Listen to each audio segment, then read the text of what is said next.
Kiranoday news, निपक्ष आणि निर्भीड न्यूज चॅनल। लोकसभा निवडणूक कधीही जाहीर होऊ शकते अशी स्थिती आहे। अशात भाजप या पक्षात इनकमिंग वाढलंय। अशोक चव्हाण यांनी भाजपात प्रवेश केला आणि त्यांना राज्यसभेची उमेदवारी देण्यात आली आहे। त्याचप्रमाणे प्रणिती शिंदे या भाजपात जातील याच्या चर्चा गेल्या महिन्यात रंगल्या होत्या। सुशील कुमार शिंदे देखील भाजपात जातील अशा चर्चा होत्या, कारण याबाबत त्यांनीच एक गौप्यस्फोट केला होता। आता भाजप प्रवेशाच्या सगळ्या चर्चांवर प्रणिती शिंदेंनी मौन सोडलंय। सोलापूर जिल्ह्यात विरोधी पक्षाची मी एकमेव आमदार आहे, बाकी सगळे आमदार भाजपाचे आहेत। भाजपाचे आमदार सत्ताधाऱ्यांच्या विरोधात बोलत नाही। तुमची म्हणजेच लोकांची बाजू विधानसभेत मांडणार कोण? कारण भाजपाचे आमदार हुकुमशाही सरकारला घाबरतात। लोकांची बाजू विधानसभेत मांडायला राहिलंय कोण? माझ्या नावाने अफवा पसरवत आहे की मी भाजपात जाणार, मात्र मी तुम्हाला सांगू इच्छिते की माझ्या रक्तात काँग्रेस आहे।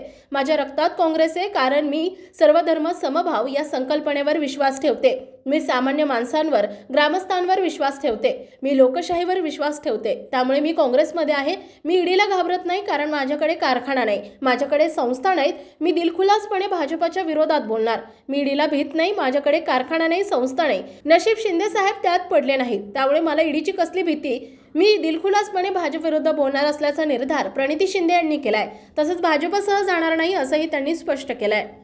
सोलापूर जिल्ह्यात विरोधी पक्षाची मी एकमेव आमदार आहे, काँग्रेसची आमदार, बाकी सगळे भाजपचे। भाजपचे आमदार सत्ताधाऱ्यांच्या विरोधात बोलत नाही, म्हणजे तुमची बाजू संसदेत किंवा विधानसभेत मांडणार कोण? कारण का ते घाबरतात, हुकुमशाही सरकार आहे। पण लोकांची बाजू विधानसभेमध्ये मांडायला राहिलाय कोण? तर सगळे भाजपमध्ये आहेत।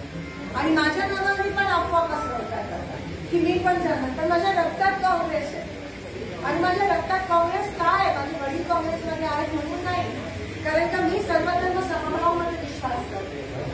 मी गोरगरिबांमध्ये विश्वास ठेवते। मी सामान्य ग्रामस्थांमध्ये विश्वास ठेवते। मी कामावर विश्वास ठेवते। मी लोकशाहीत विश्वास ठेवते। मी संविधानात विश्वास ठेवते, म्हणून मी काँग्रेस सोबत। आणि मी ईडीला भीते, कारण का माझ्याकडे कारखाना नाही आहे, माझ्याकडे संस्था आहे। नशीब शिंदे सारख्या त्या ह्याच्यात पडले नाही, म्हणून मला ईडीची काय भीती? मी दिलखुलासपणे बोलणार बीजेपीच्या विरोधात आणि मोदींच्या विरोधात। आणि का नाही बोलावं? की मी ज्या पद्धती तुमचा विश्वासघात केलाय, गेले 10 वर्ष तुमच्या बरोबर खेळ खेळले की आम्ही हे करू, 15ला जमा झाले वाटत तुमच्या खात्यात। दादा तुमच्या खात्यात जमा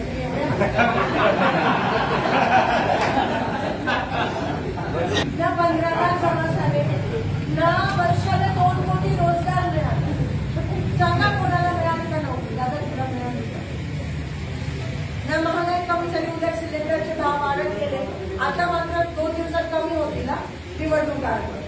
परत अशी खेळी किती खेळताय तुमच्यासोबत? अजून किती विश्वास? काय दादा तुम्ही खूपच असते, तुमच्या इथे 30 लाख जमा झाले, अजून किती विश्वासघात करणार आपल्या परिसरातील ताज्या बातम्या पाहण्यासाठी किरणोदय न्यूज चॅनलला YouTube वर सबस्क्राईब करा आणि बेल आयकॉन प्रेस करा।